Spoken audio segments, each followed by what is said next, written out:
to Advisory. I'm your teacher librarian, Mrs. Wills. Today's video has been requested by a lot of people here in the building.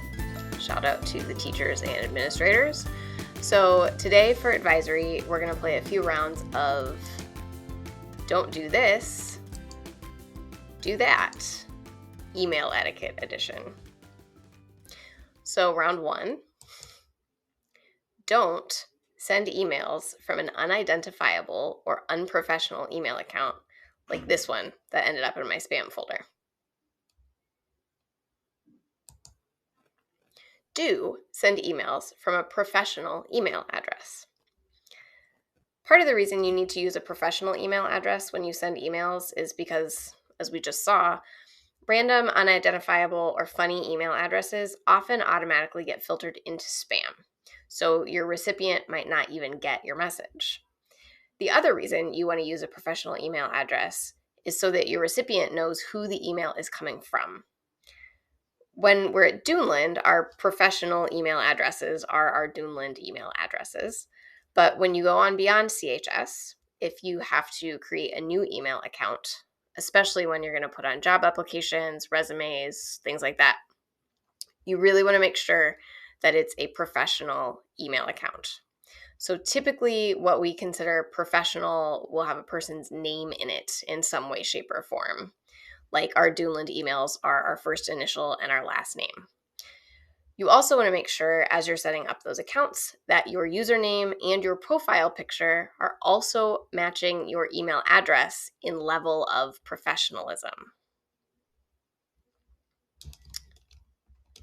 Next, don't refer to your recipient by the wrong name, like this email that was sent to Mrs. Gretchen Arthur. Do use the correct name and include a salutation or greeting. So if you're sending an email to your teacher, hopefully you know your teacher's name. And if you don't, please ask them. And in other situations, you might be sending an email to somebody that you don't know, say for a job application, for instance. So make sure if you're in that situation that you are researching the company and that you find the name of the person who should be receiving your email so that you can greet them correctly. If you do a little bit of research and you can't find a specific name to address your email to, try to use the title of the position of the person who you think might be receiving your email, such as Dear Admissions Officer. This email here is a great example from a former teacher, Mrs. Nigra, because the email starts with a greeting or a salutation, which is the word hey, and then it includes the recipient's name, which is spelled correctly and titled correctly. And it's a pretty clearly written email.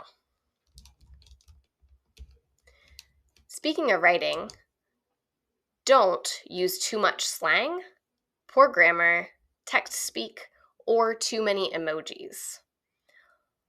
All of that can make a message unreadable. So in this example, a student wrote IDK, which I realize means I don't know, but there's no guarantee that your recipient would know that. This is also really informal. When you're writing an email, you're typically writing it for a reason. You're trying to request something or get a point across. So make sure that you're clear so that you can achieve what you're trying to achieve. Do use proper grammar and spell things out. This is another good example from Mrs. Nigra, and this is actually a really nice example overall because it shows that you don't have to have perfect grammar to get your point across.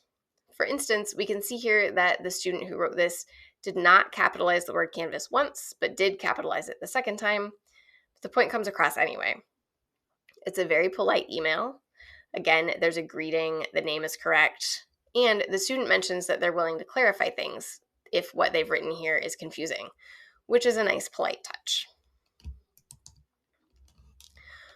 Don't make demands or place blame.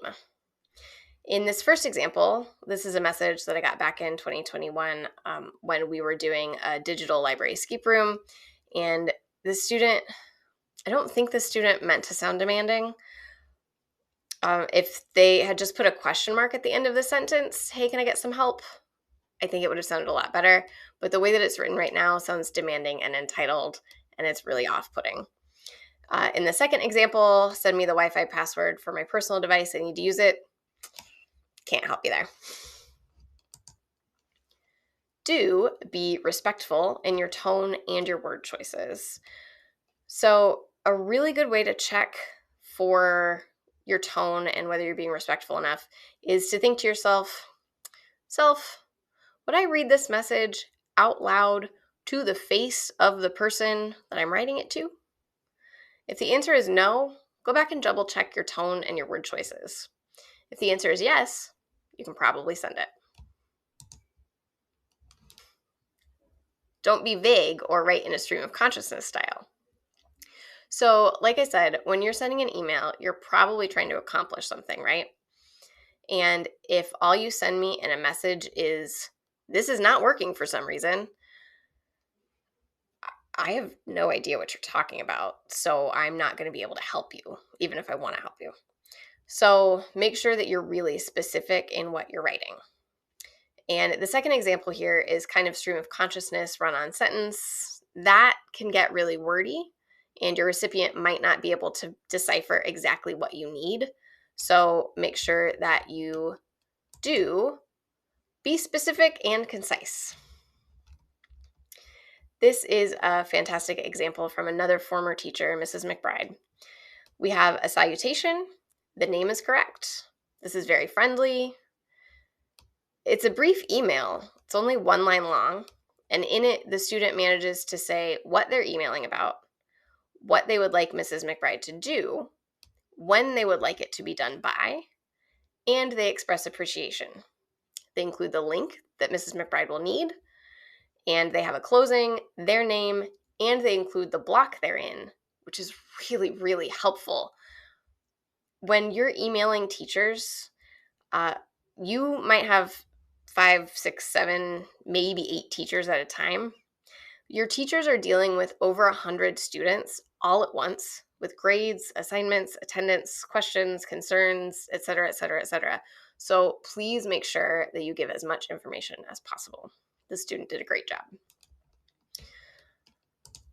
Next up, don't treat your Canvas inbox like it's a messaging app. This message makes me laugh every time I see it because I don't really have this kind of communication style relationship with, I think, any student in the building. And I did work this out with the former student that sent it. Everything's fine, but just treat your Canvas messaging system like it's email. A lot of your teachers probably receive the Canvas messages in their email. So make sure that you're including that greeting, that salutation. Make sure you're addressing your recipient correctly. Be clear, be specific, be concise. And it's okay if there are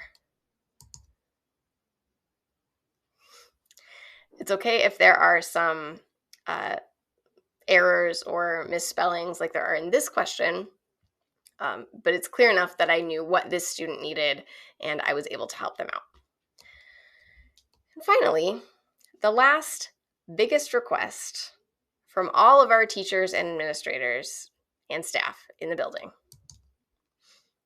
do check your email regularly, please. Email is usually the best way for you to get in touch with a teacher, unless you can go see them in person. And it's often the best way for us to get in touch with you